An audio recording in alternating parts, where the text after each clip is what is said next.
PopStream. Now, we may have this on PopCultureCon 2020. This year's Halloween may be a little bit more socially distanced than we were anticipating, and let's face it, masks have taken on a completely different connotation this year than they had last year. But that doesn't mean that we cannot revel in all things spooky and terrifying with PopScream. I'm one of your co-hosts, Tatum Campbell. I'm the Assistant Director of Programming for Denver PopCultureCon. I'm joined by my co-host, Matt Slater, the Program Education Manager from Pop Culture Classroom. Hi, Matt. What is up? And can I just say how much I'm enjoying you being in the driver's seat first thing today? I won't say how much I'm enjoying it because I don't know if we're ready to get that honest, but I'm excited to be here. So let's talk a little bit about PopScream. If you're joining us live, that means you are getting to revel in a day of live programming where we really do celebrate all things strange and unusual. We're going to be talking with horror comics creators from Scout Comics. We're going to have a chance to really dive into the strange and unusual with horror author Stephen Graham Jones. Matt and I are going to do a cosplay tutorial where one of us is doing makeup for a zombie, one of us is going to be a unicorn. These are going to be user-friendly makeups that you can use to get dressed up for tomorrow. I got my supplies from Walmart at like 7 this morning. So I was digging my supplies out of a closet early this morning. So there you go. These are things that you can do anytime.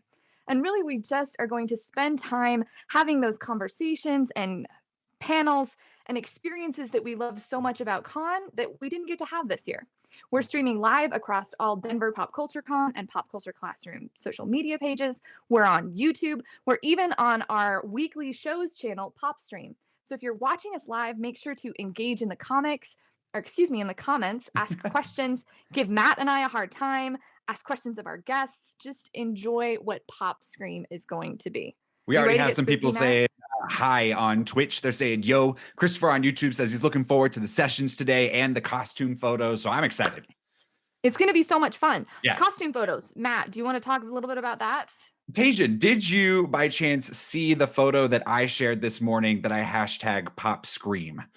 I did not see it. Okay. So, you all got to go do that. So first of all, if you are watching today, you can share your own photos, hashtag PopScream. Make sure to tag Denver PopCultureCon, tag Pop Culture Classroom, hashtag PopScream, hashtag PopStream, and we will actually get to share your cosplay photos throughout the day. This morning, I shared my peak costume, the best costume I've ever done, which was me as Lady Gaga, Halloween 2009. It's pretty special. So make sure you go check that out and then share your own costumes too. I've shared some costumes. So if you see me on there, give me a like because I've got some adorable Totoro costume. I've got some Star Wars. So there's a lot of good costume fun to see with hashtag PopScream. Okay. We're getting started though with horror highlights from LitCon. Now, not everyone may know this, but every year at Denver PopCultureCon, we hold a conference within a convention. Page 23 is a literary conference where academics from multiple disciplines come together and dive in deep to all that is nerdy and fantastic. And they talk about things from the feminism in Harry Potter to the rhetoric of Star Wars to how we can explore the boundaries of gender through Marvel Comics. This is one of my absolute favorite parts of con. And even though Denver PopCultureCon didn't happen this year, LitCon did. They held a virtual conference a few weeks ago.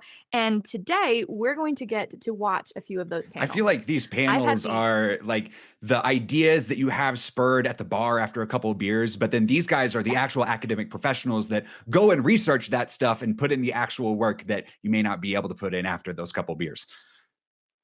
And after you watch the whole panel, I've watched the ones we're watching today several times, and I feel like a bobblehead throughout because I'm like, yes, absolutely. Oh my gosh, I love this. I can't wait until when I can say this to a friend and make it sound like I thought of it all on my own. I know this, yes.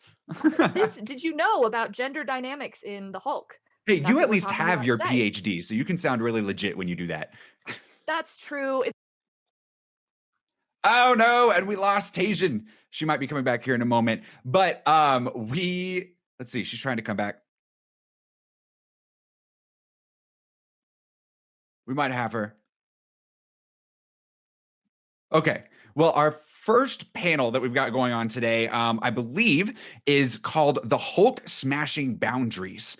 So the description here is the normal, the monster, and the superheroic body presented by Kopal Sinha. And I hope I said that correctly. I was not supposed to be introducing this panel. So in this panel, we'll see a detailed look at how the Hulk is reflective of body imagery and how this monster physic is reflective of social assumptions. And you'll never look at Bruce Banner or General Ross the same way again. So that's the description of our panel. We'll go ahead and jump into it, Liz, whenever you're ready. And then Tejan should be back with us by the time the panel's over. My name is Kopal, and today I'm briefly presenting my work on Marvel Comics' Hulk. If there's one mainstream Marvel superhero with direct ties to Marvel Comics' monster era in the 1960s, it is the Incredible Hulk. First appearing in its own series in 1962, the Hulk embodies the confusion that is of the most interest to me with respect to superheroic bodies. On the cover for The Incredible Hulk #1, the figure of the Hulk is accompanied by one question. Is he man or monster? Or is he both? This impossibility of categorization and the ability to move between a normal man's body and an inhuman monster's body places the Hulk as a symbol of category confusion, while the character still retains the label of a superhero. That the Hulk saves the world constantly is inarguable, which marks his existence as necessary. Multiple panels across comics emphasize how only the Hulk could have defeated certain supervillains that crop up. And yet, the existence of the Hulk is met less with awe and more with fear and hatred. General Ross and the United States Army are frequent antagonists for the Hulk, even as Bruce Banner works with the very same people. Such a reaction, which is so different from the almost universal adulation garnered by other Marvel superheroes like Captain America and Iron Man, is what most distinctively sets the Hulk apart from them. Captain America, Iron Man, and the like may possess superhuman abilities, but they are still considered to possess a mostly normal human body. When it comes to the Hulk, however, the character's body seems to be something very much other, something non-human. It would be easier to simply place the Hulk as non-human if there were a clear distinction between Bruce Banner and his green-skinned alter ego. Interestingly, that distinction is one that the character continuously punctures through the very nature of the transformation between the two. Firstly, it is a mostly temporary, spontaneous occurrence. Bruce Banner is not the Hulk in terms of his physical strength while he is Bruce Banner, and he cannot choose when to transform into the Hulk. Therefore, him gaining these superpowers and losing them becomes a matter of chance. Of course, the narrative does set parameters for what leads to the change, which brings us to my second point. These parameters themselves are in constant flux. In the first issue of The Incredible Hulk, we are told that Bruce Banner turns into the Hulk whenever night falls. This remains the rule of thumb until the end of the series, after Incredible Hulk #6. When the Hulk returns in Tales to Astonish, however, the rule changes. It is discovered that it is excessive anger and stress that activates this transformation. This is the template that most of us are familiar with, and it has been the most accepted one across adaptations. However, while the base role may have been set in stone, so to say, there is still inconsistency. There have been story arcs where Bruce Banner is able to control when he turns into the Hulk, and there have been story arcs where he isn't able to reverse the change at all. For an example, we can turn to the most recent outings of the Hulk on screen, the Marvel Cinematic Universe's Thor Ragnarok and Avengers Infinity War. In Thor Ragnarok, the titular character encounters the Hulk on an alien planet. But this Hulk neither has any awareness of the relationship between Thor and Bruce Banner, nor does he transform into the latter until nearly the end of the movie. Bruce Banner, when he does reappear, has no idea when and how he transformed into the Hulk. In Avengers Infinity War, we see the opposite. Bruce Banner is not able to transform into the Hulk no matter how hard he tries, even as Thanos' arrival plunges him and the rest of the Avengers into their biggest battle yet on screen.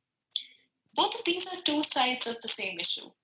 Bruce Banner doesn't know when he will turn into the Hulk, and doesn't know when he will turn back into Bruce, and neither do we.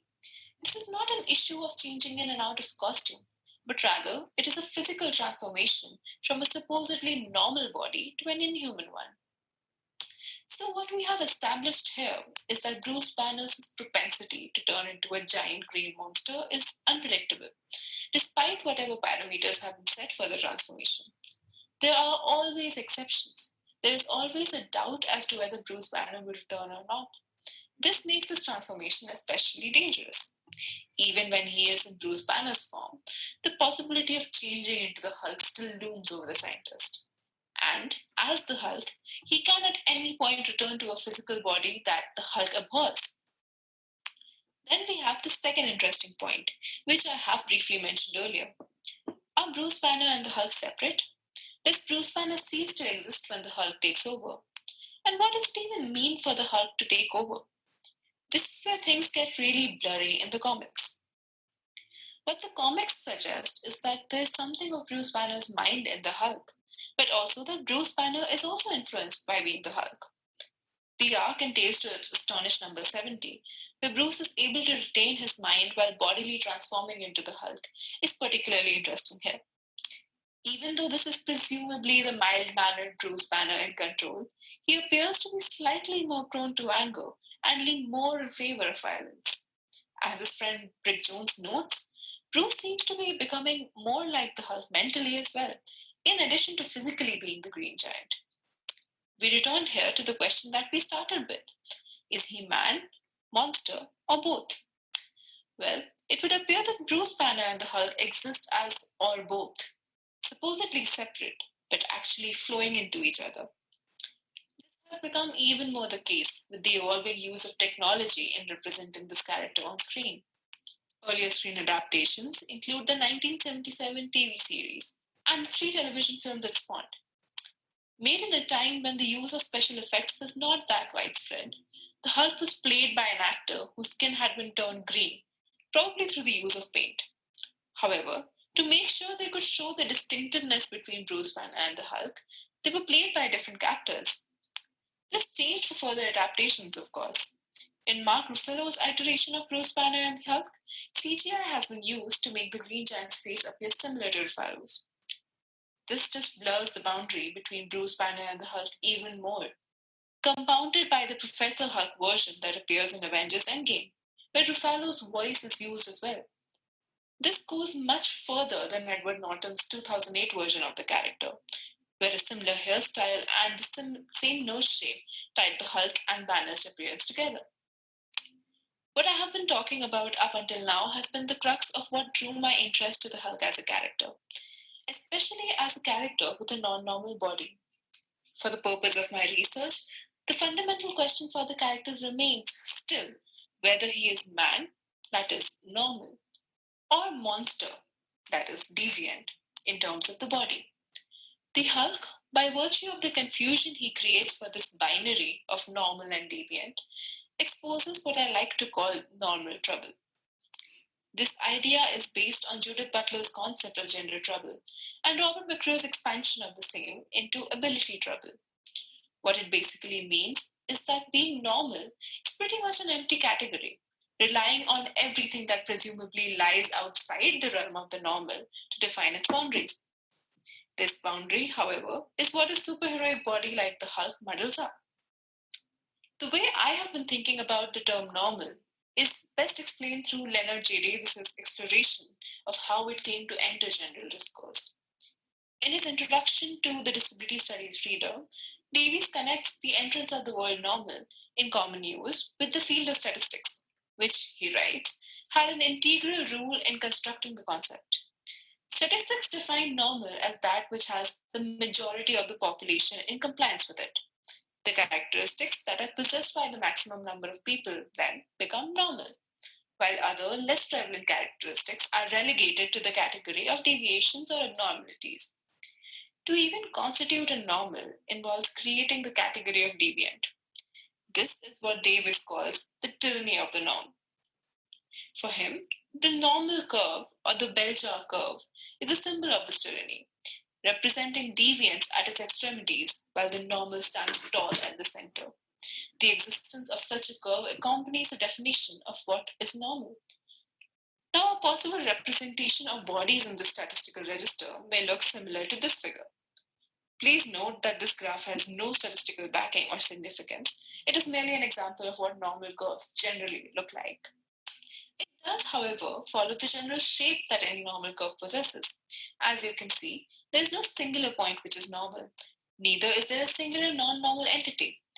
All that can be defined are the boundaries between normal and the deviant bodies. There are multiplicities within both categories. The normal tries to group these under its umbrella, but these multiplicities can only ever be brought under its ambit by not being what lies on the margins of this graph. The Hulk, however, is very much a body that would lie somewhere on the edges, a singular entity, even with the multiple versions of the Hulk that eventually come into play. Every version of the Hulk is different from the rest and has different characteristics, ensuring that they each remain unique. What superhero narratives like that of the Hulk do is bring these bodies on the margins to the forefront, but still as identifier markers of deviance. The tyranny of the norm persists by making apparent the difference that demarcates the normal and the deviant body. The body of the superhero, then, becomes what Cohen, in his seventh thesis of master theory, calls an unassimilated hybrid, a monstrous body. However, even as it stands unassimilated, it is constantly acting as a point of reference that can be used to define the boundaries of the norm. The way the transformation between the Hulk and Bruce Banner is presented to us narratively, Bruce Banner is normal while the Hulk is deviant. However, Bruce Banner is only normal in opposition to the Hulk. He is normal when he is not the Hulk. In The Incredible Hulk #1, Banner calls the Hulk a brutal, bestial mockery of a human, implying that this deviant body, this monster, exists in a relational capacity. After all, the Hulk can only be a mockery when viewed in comparison to the human it supposedly mocks. Banner therefore implies that the deviant body comes from the normal body. However, the normal body itself is defined through the deviant. The production of the normal seems to go hand in hand with the production of the deviant. Then, can we possibly decide which came first? Can we really view either of these labels as stable? The idea of normal as an ever-changing category isn't new. It is, after all, why we care about normalizing or not normalizing certain things. But in the case of the Hulk, the easy assumption of the human body as normal and of the monstrous body as a deviant non-normal is called into question, which questions the very basic assumption of what it means to possess a normal body after all. Bruce Banner is normal, perhaps, in relation to the Hulk, but he is still considered to be deviant within the scope of a human body by the men around him. He is frequently referred to as a milksop or a weakling by the military personnel, which is surprisingly similar to how the Hulk describes Bruce Banner's body. Normal, deviant, monster, human, all these categorizations refuse to stay distinct as they come into contact with the constantly transforming body of Bruce Banner and or the Hulk. My interest is in exploring this body with its unique position in the superhero mythos, and I would like to further incorporate more media representations and comic book arcs into my analysis, especially the various different characters that have emerged from the Hulk storylines, like the She-Hulk, who adds a very interesting gender dynamic to this conversation, and the Red Hulk, which creates an interesting situation by turning General Ross himself into a monster. The very same General Ross that usually asserts how unnatural and deviant the Hulk's body is, and acts as the policing body that reifies the danger posed by such deviance. Over the decades, the Hulk as a character has undergone many changes and created a very complex history for himself. This presentation picks on some of the basic defining characteristics that have remained consistent over time and across representations. But there's much more to be examined when it comes to this green giant, whose popular cry of Hulk smash appears very apt for the potential he holds to literally and figuratively smash every barrier he comes across. Thank you.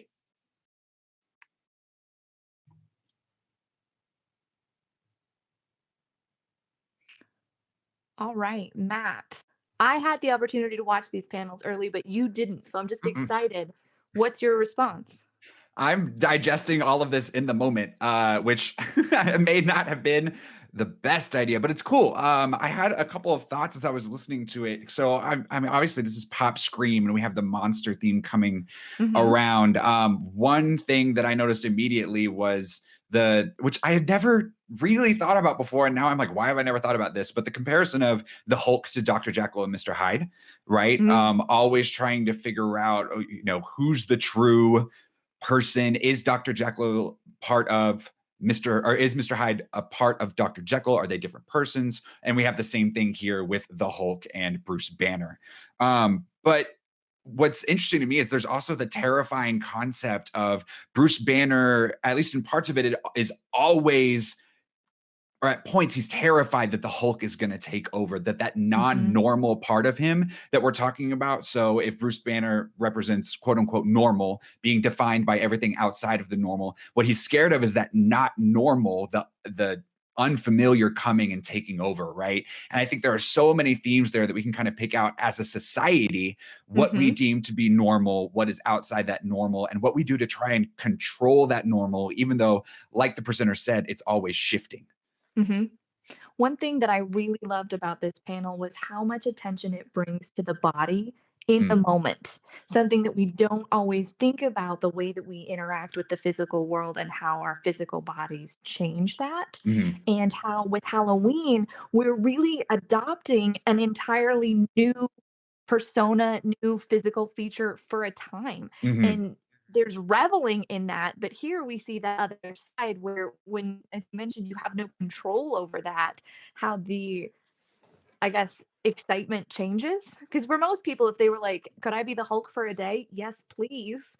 But when you have no control, when that, something so fundamental to you as your body, you're completely out of control with, it's an interesting comparison with something that Halloween is. And even like all the Halloween stuff that we have, the things that scare us, or the stereotypical frightening things like ghosts, zombies, even a bunch of monsters, are all a play on normal, right? So if we consider the human to be normal, so many of these things, witches, banshees, are humans taken into a different direction, right? And so it's still 2 legs, 2 feet, a lot of them, even when we get into monster creatures, a lot of them are still like the Hulk, based on human, but then expanded. And that is what scares us, is what is outside of our normal. But yeah, at Halloween, we get to be in control of it, and we get to dictate how not normal we want to be. And so when it's a special occasion that we get to put something on, when I get to become a sparkly unicorn later today, I wouldn't like that if I could control when that would happen. But the fact that I get to put it on today and control when it comes off, it all of a sudden becomes fun instead of scary.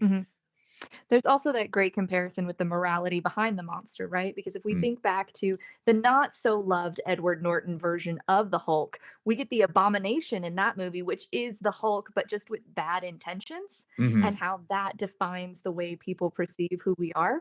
This was a fantastic panel with so many different threads that we could pull for a really long time. Yeah, I'm actually watching through the MCU for the first time right now. I know. And I know. So really the only representations of the Hulk in the MCU that I've seen thus far are the Edward Norton Incredible Hulk, and then Mark Ruffalo in the Avengers. So I'm excited to see some of those breadcrumbs that she left for me to follow as I continue the MCU adventure. See, and I'm on the other end. I watched all the way up to the Avengers, and then I haven't seen any of the new ones. And Professor Hulk, seeing the pictures, I was like, oh, maybe I do need to go. I need to see this version of the Hulk. I'm going to go into Endgame and be ready for it. Yeah, before we head on to the next panel, Christopher on YouTube mentions that it's also kind of related to the id versus the ego and the super ego, which I really like those connections. That's a whole lot to dive into, but I like the way you're thinking, Christopher. It's a lot, and in just 15 minutes, and I've watched that panel several times, and each time I come out of it with a different thing that I want to talk about. So we need to plan a drinks night, Yeah. PopStream drinks night. We There just we pull go. everything apart. Happy hour. Okay. Next, kind of continuing that morality theme, we are moving to what is probably my favorite fandom, Star Wars. Now, Excellent. this is going to be a different look at Star Wars than most people have seen. We're going to be seeing a panel presented by Dr. Christopher Bell, who actually teaches at the University of Colorado, Colorado Springs. And he's going to be looking at the supernatural and religious components of Star Wars and, spoiler, whether or not there are cultish ideas within the Jedi religion. So, this is one of those panels that I know is going to prompt so much discussion, people really agreeing and people really disagreeing. Mm. So I'm excited. I mean, to that's Star see how Wars, right? It really is. That's just the whole purpose. Let's get started. Today, I want to talk about the Jedi, not in terms of the Star Wars plot line, not in terms of Star Wars characters necessarily. I want to talk about Star Wars, the Jedi, as a religious text for a second. And what I mean by that is religion is one of those words we throw around an awful lot without thinking really about what it means, what the definition of a religion is. And that's where I want to start this presentation today. I want to start with defining what I mean by a religion for when I talk about Star Wars as a religious text. So, when we talk about a religion, what we're talking about at its very base level is a belief in the supernatural. That is where all religions start, whether that's Christianity or Judaism and the belief in the God of the West, whether that is something like Islam, which is a belief in the God of the East, basically, whether that's something like Confucianism or like Buddhism, which has its own belief in supernatural practices, or Hinduism and its belief in reincarnation, and so on and so forth. All of those are supernatural practices. And at its very fundamental, religion is about believing in the supernatural. Religions encompass not just that belief system, but it also encompasses material aspects of that. So sacred objects, sacred places, sacred times. If you want to understand what I mean by sacred objects, sacred places, sacred times, just think about Christmas or Easter or Hanukkah, and you think about the stuff of that. Because Christmas or Hanukkah or the Passover or Ramadan, those are not just theoretical celebrations. There's stuff that goes along with it. You have to light the candles, you have to decorate the tree, you have to give the gifts, and so on and so forth. And the sacred places as well. We have our temples, our holy places. We have our holy cities where we go on pilgrimages, and so on and so forth. And of course, the sacred times of year. Christmas falls on the same day every year. Easter falls in the same kind of space every year, maybe not the same day, but at least the same time of year, and so on and so forth. And then we have, according to religions, we have ritual acts. So there are things we do. Here's a thing we say in the morning. Here's a thing we say at night. Here's a thing we say after our holy leader says this thing, we repeat this back to them. Here's a thing we say to each other to identify each other as members of the same religion. Here's a thing we do on this day. Here's a thing we do on that day. We have all kinds of ritual acts that we perform. And when I say ritual acts, all I mean by ritual is a formalized set of behavior. Formalized set of behavior. So you know what to do on Christmas because you've done the same thing. And it doesn't matter whether or not you adhere to all of the principles of the religion in order to do the ritual acts. There are plenty of atheists who put up Christmas trees and give gifts, for example. That's still a ritual act based in a religion, even if you don't believe necessarily in the religion. Almost every religion, actually, I think I might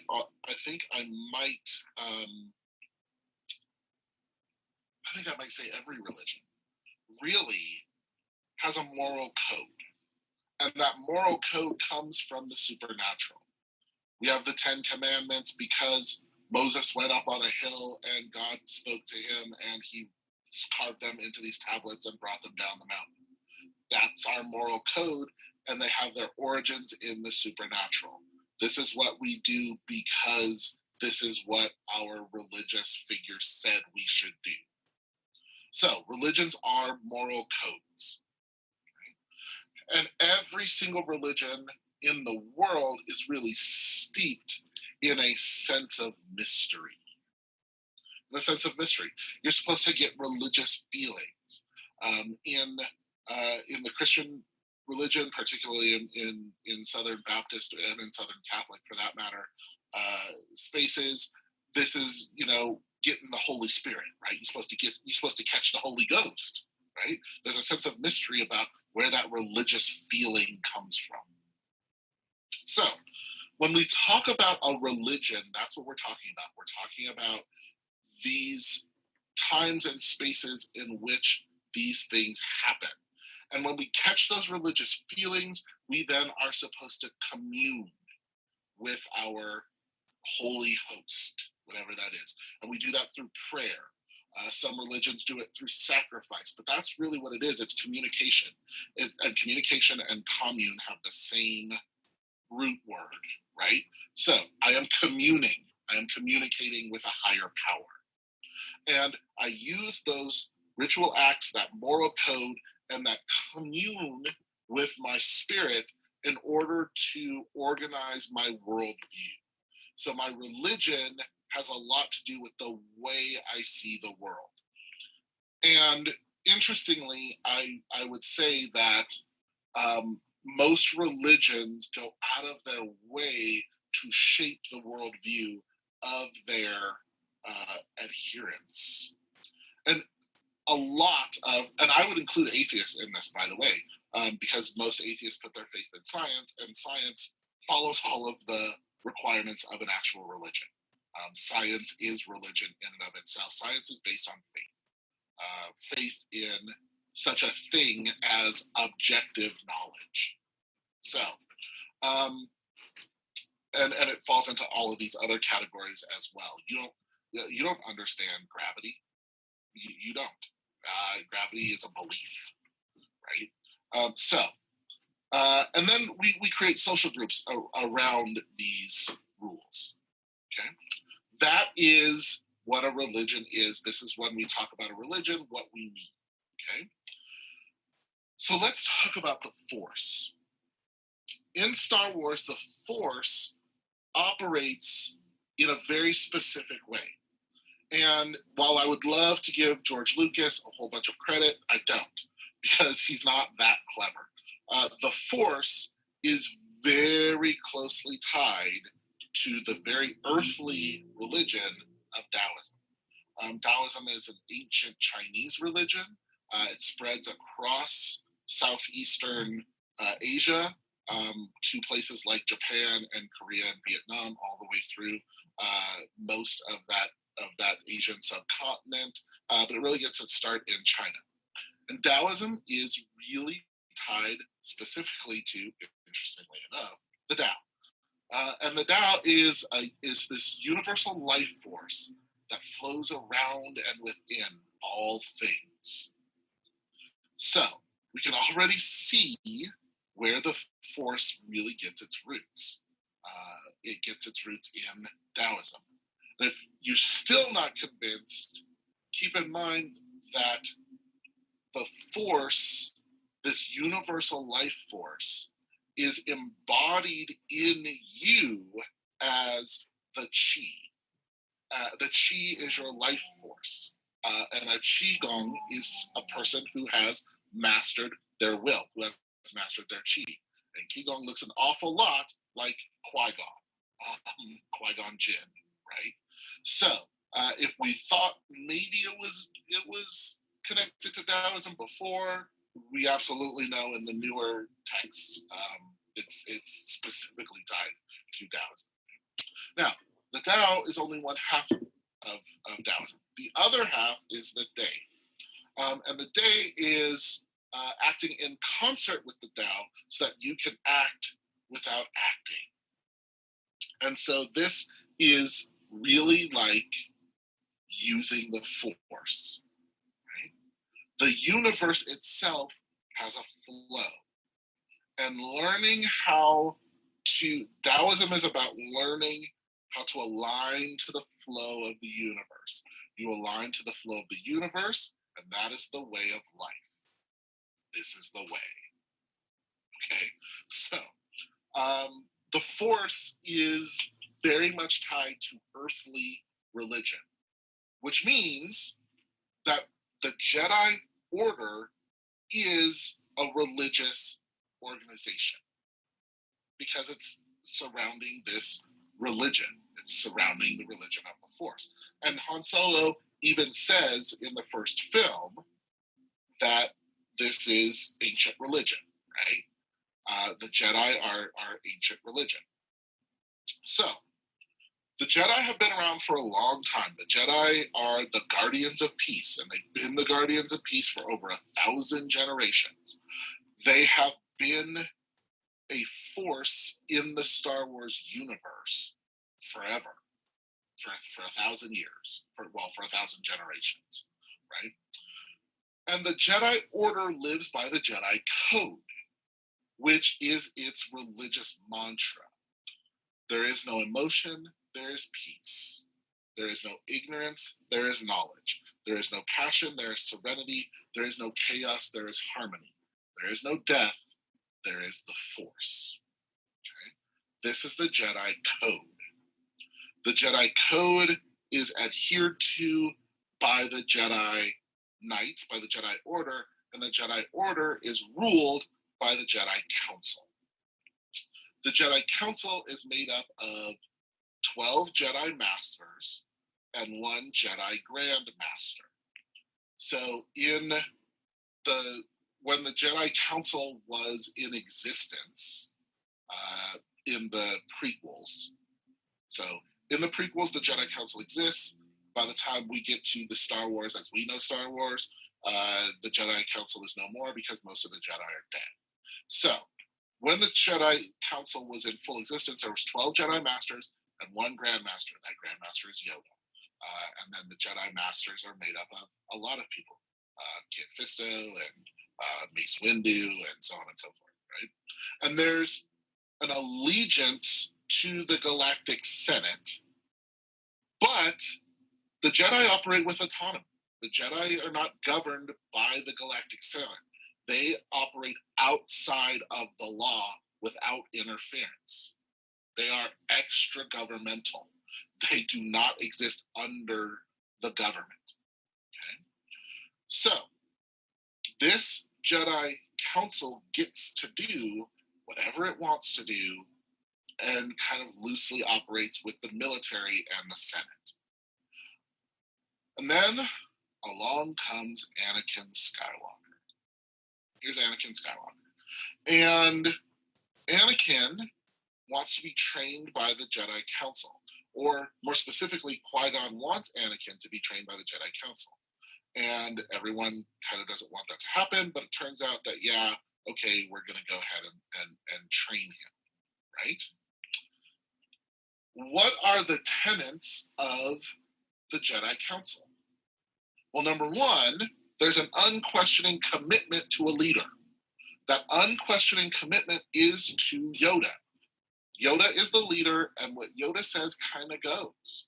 The Jedi Council does make decisions or whatever, but ultimately Yoda puts the stamp yes or no on things. And nobody questions Yoda, ever. Go back through the movies. No one ever questions Yoda's judgment. No one ever doubts. No one ever dissents. And when Anakin does doubt or does dissent, everyone squashes it down. Even his closest ally, Obi-Wan Kenobi. Obi-Wan spends a lot of the prequels, particularly in the second and third ones, telling Anakin not to doubt the Jedi Council, not to doubt, and don't talk back. There's so much don't talk back that gets said to Anakin. And you really get this if you watch the Clone Wars. During the Clone Wars series, we learn a lot about the relationship between Obi-Wan and Anakin, and between Anakin and Ahsoka Tano. And there's a lot of don't doubt, don't dissent. That's really the playground that they're working in. There are a lot of mind-altering practices in the Jedi Order, things like meditations or chanting. There's a lot of that is how Yoda learns how to commune with the dead, so that by the time the main trilogy comes around, we have the spirit ghosts, so that Obi-Wan Kenobi can show up and lie to Luke a whole lot, because Obi-Wan lies to Luke constantly, from the dead, right? And he does that through meditation, through these mind-altering practices. The leadership of the Jedi Order decides how members should think, how members should act, how members should feel. For example, members of the Jedi Order have to get permission to date, which is really how Anakin becomes a Sith in the first place, is because he's in love with Padme Amidala and he's not allowed to date her. He's not allowed to marry her. He has to marry her in secret. It tells them what clothes to wear. All the Jedi are dressed exactly the same. It tells them where to live. They're all put together on Coruscant, and so on and so forth.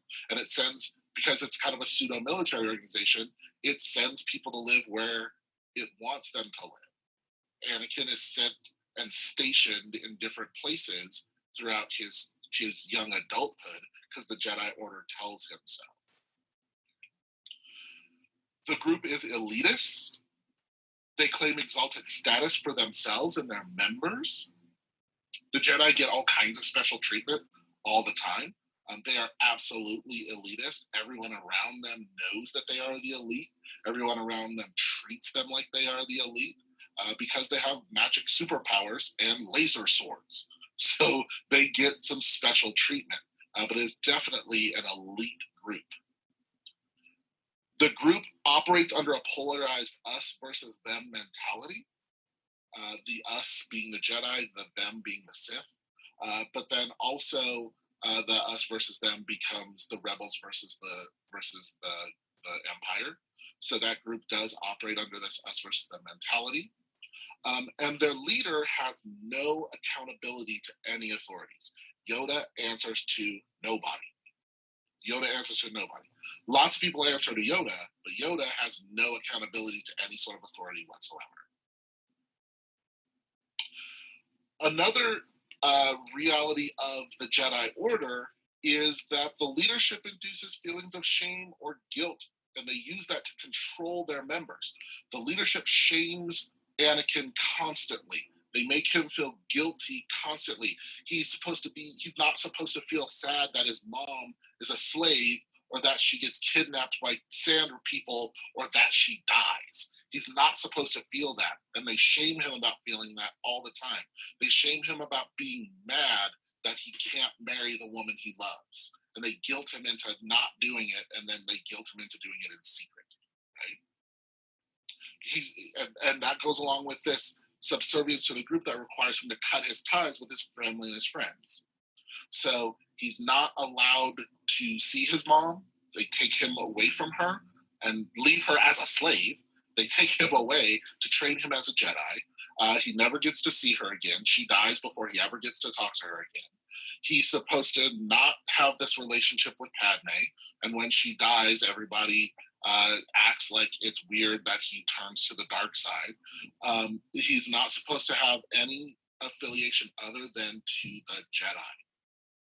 And he's supposed to devote all of his time to being a Jedi.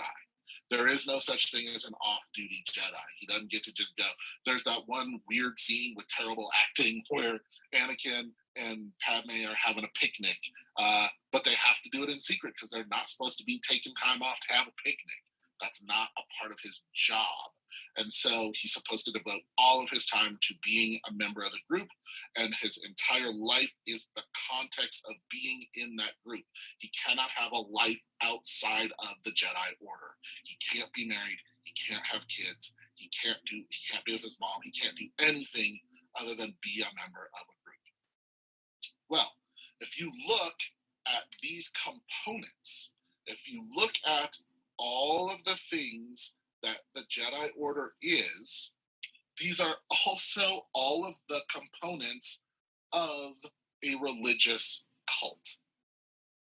These tenets are the same things that religious cults do in order to maintain cult membership. The Jedi are not the heroes of the story. The Jedi are the Taliban. Yoda is a cult leader. Yoda is in many ways the villain, the ultimate villain of the Star Wars series, because Yoda is the entire reason Anakin becomes Darth Vader. We put it on Obi-Wan Kenobi, but it's not Obi-Wan's fault, because Obi-Wan is not in charge. He is middle management in a religious cult.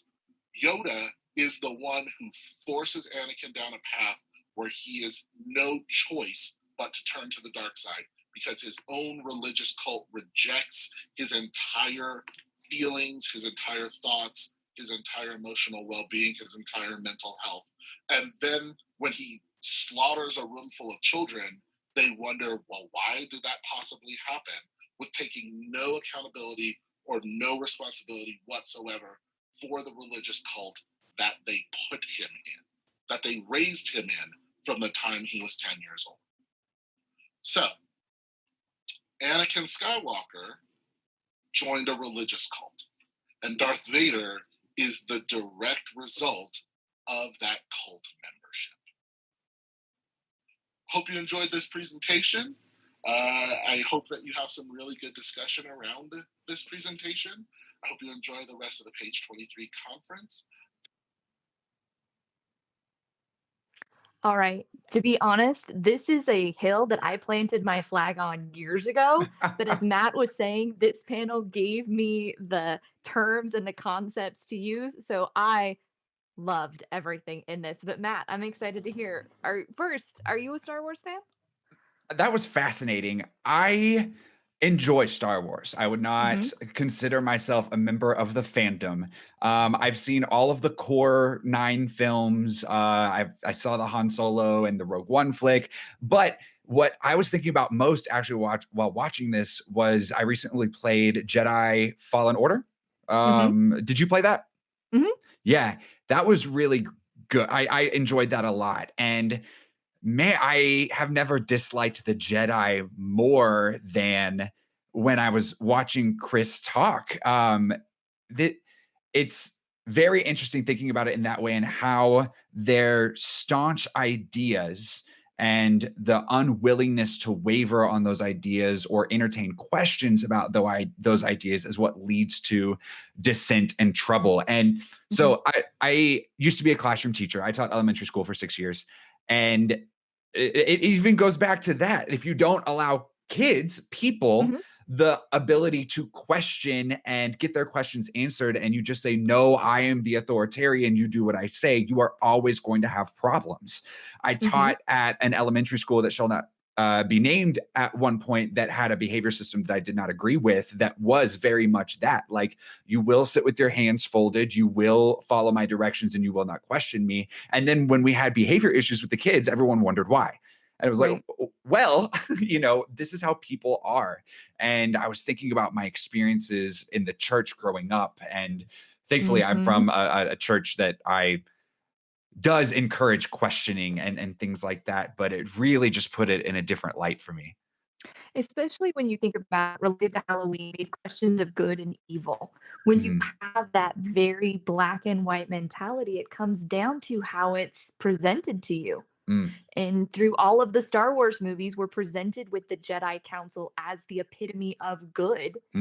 But when you start to dig into it, and like you said, you get these opportunities to question, it crumbles very quickly. And as Dr. Bell shows, it's that crumbling once there's any type of dissent or questioning that really propels all of the movies. In Jedi Fallen Order in the game, you get a cast of characters that have kind of all dealt with that questioning at one point or another. And one of my favorites is when you go to the planet of Dathomir and you meet the witches that live there, and you learn the history of the witches with the Jedi and how they kind of broke off and have been at war with the Jedi for so long.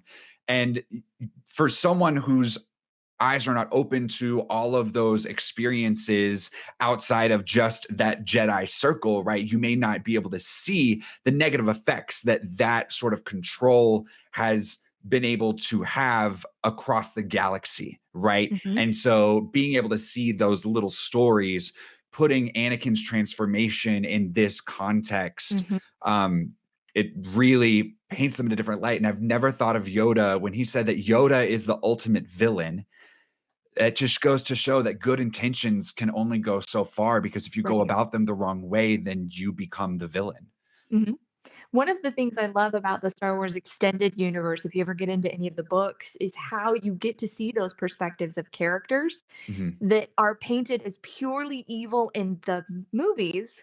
But when you get all of this background and you get these identities and how they're coming together and the experiences that they've had, it again troubles that concept of good and evil a little bit more. And you get the same thing when you have characters like Yoda, who everybody loves Yoda, everybody loves the child in The Mandalorian, but all of these experiences make you look at it a little bit differently. And what I love so much about these types of panels at Denver Pop Culture Con is how they prompt those discussions. And you get those fierce arguments with people who, you know, take one view over the other, but we're able to come together and really engage in those conversations, celebrate all of the different perspectives and identities involved. And I'm excited that LitCon was able to do that this year with panels like Dr. Bell's. Yeah, one of the things that I love is I always walk away from the panels like this with things that I want to go explore on my own now.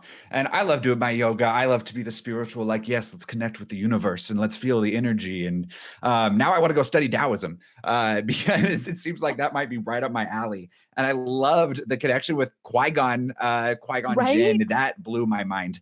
No idea. It's all of those little pieces that make this so fantastic. Yeah.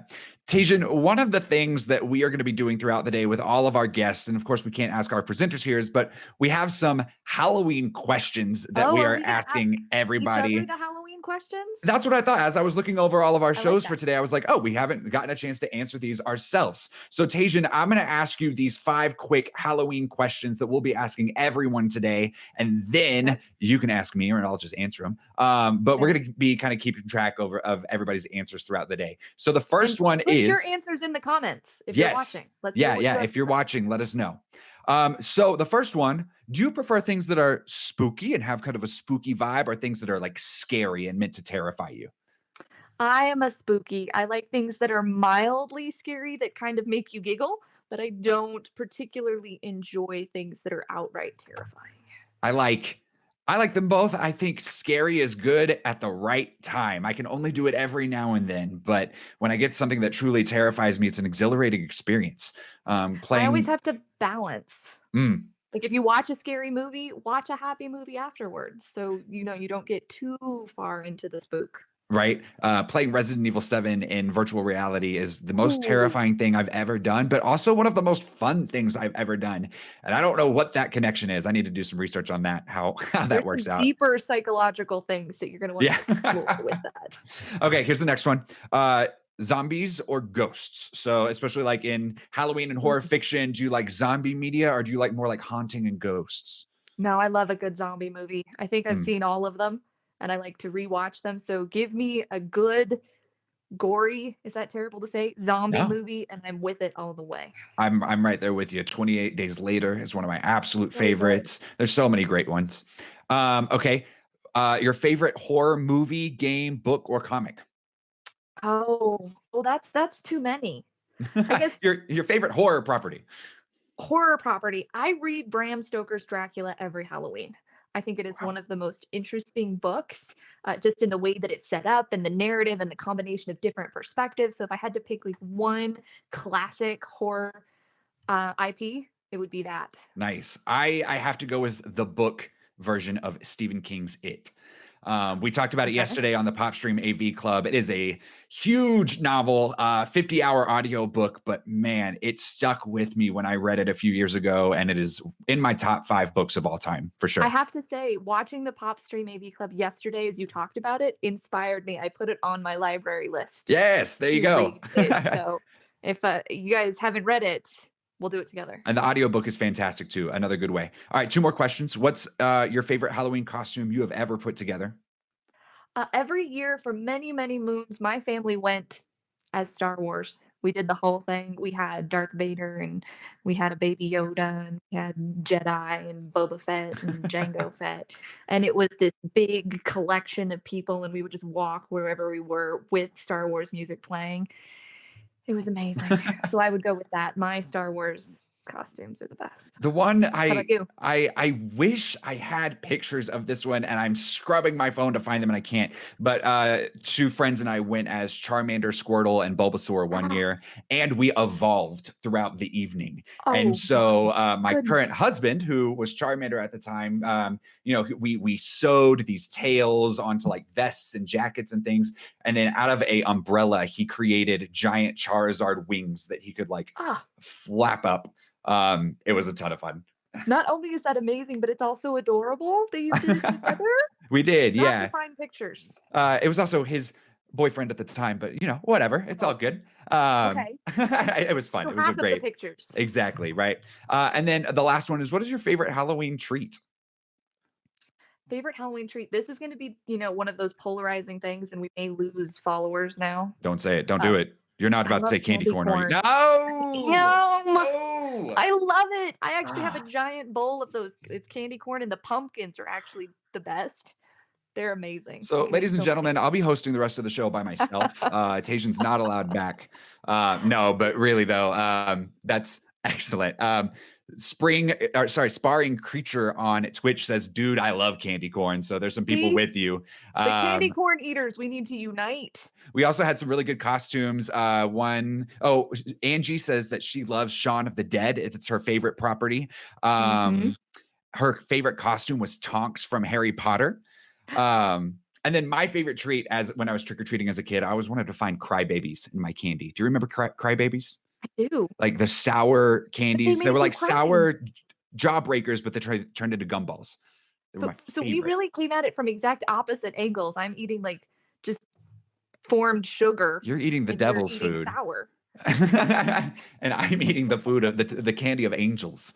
Oh, we'll debate that later in the chat streams, but we need to give a preview for what's coming next. All right, what is coming next? Let me pull up my document here. So, thank you all for joining us for this first session of PopScream. We Yes. hope you enjoyed these academic talks from LitCon. We have a ton of great content coming throughout the day. Our next panel is going to start in about half an hour, and it features 5 of the creators from publisher Scout Comics. So we're getting writers and artists from The Electric Black, It Eats What Feeds It, Frank at Home on the Farm, and Grit. And I will be hosting that panel. We'll see how that goes. I've never hosted 5 people at once. It should be awesome. So you can also check out our schedule and see what other great things we have going on today. That should appear as soon as I stop talking. But the fun doesn't end once today is over. The PopStream team has new content every week, so make sure to subscribe to the channel. That's youtube.com/PopStream. Turn on the notifications and give us a like. And if you would like to learn more about Pop Culture Classroom, the nonprofit that makes all of this happen, it puts on DenverPopCultureCon, and the mission is to inspire a love of learning, increase literacy, celebrate diversity, and build community through the tools of popular culture and the power of self-expression. You can learn more about the organization at popcultureclassroom.org. Tajan? Also, Oh, yes. don't forget to be sharing your costume pictures. Good Hashtag reminder. PopScream. Make sure to at DenverPopCultureCon and Pop Culture Classroom. We'll be putting those pictures up in between panels all day. Yes. Well, Tajan, I will be seeing you later with author Yes. Stephen Graham Jones, I believe is the next one that we're together on. Yep. Everyone else, thank you guys for watching. I'll see you in half an hour with the creators of Scout Comics, and happy Halloween, everybody. Go See eat y'all some soon. candy.